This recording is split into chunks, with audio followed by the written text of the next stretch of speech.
along with the other benefits of social media and why companies would outsource to you, there's a couple of extra really cool side effects that you might want to mention to a client if they sort of say to you, well, why should we do social media?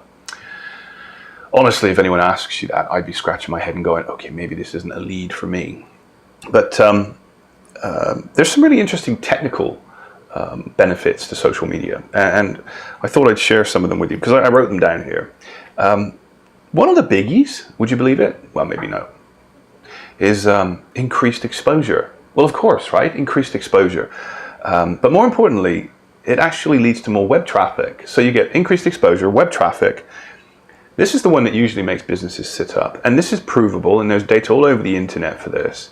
I'm not going to include direct links to it because everyone's different. Every sales marketplace is different. But you can find it if you look. But using social media increases a client's sales. And it also increases their leads, which is sort of obvious, really, because leads eventually leads to sales. But this is one that they typically don't know. It actually increases or improves your search engine ranks, okay? So social media marketing, when done properly, or even badly actually, but generally you've got to do it at least good, will increase your search engine rankings. And I'm sure you realize that SEO, the eternal dark arts, sort of the half science, half arts, half roll the dice and flip a coin and see what happens and rub your lucky rabbit's foot, you'll be able to optimize a person's website so it shows up at the top of search. This is not a course on SEO, but you do need to know that if you implement social media properly for your clients, they will get an improvement in their search engine optimization. They'll show up higher in the rankings. What else can I tell you?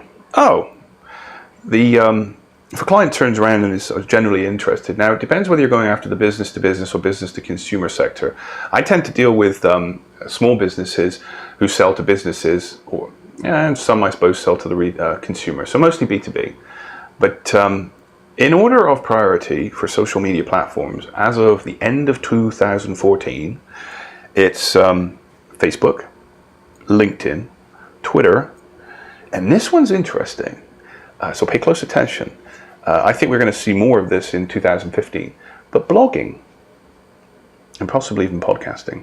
But Facebook, LinkedIn, and Twitter. And of course, if you're business to business, then LinkedIn tends to be the primary, then Facebook, then Twitter. So Facebook and LinkedIn tend to jostle for the first position and second position, depending on whether you're business to consumer or business to business. So businesses to business, LinkedIn's first, then Facebook, then Twitter. If you're business to consumer, it's Facebook, then LinkedIn, then Twitter. Yep, those are the most important social tools generally. Although there is data to support that about 35 or 36% of people using Facebook aren't completely convinced that it's actually yielding a return, but they are still committed to using it and growing it. So even though there might be some eyebrow raising and some head scratching as to the value of Facebook, it's still the biggest player in the team, and you still need to include it in the equation. Moving forward, you may end up including Google Plus in your client's social media mix. And here's the important thing.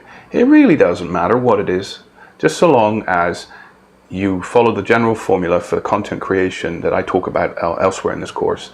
It doesn't matter whether it's going on to LinkedIn or Twitter or Facebook. It will work, okay? And remember, you're providing a service. You're creating content and posting it for them because they don't have the time, the inclination, or the tactical training to know how to do it.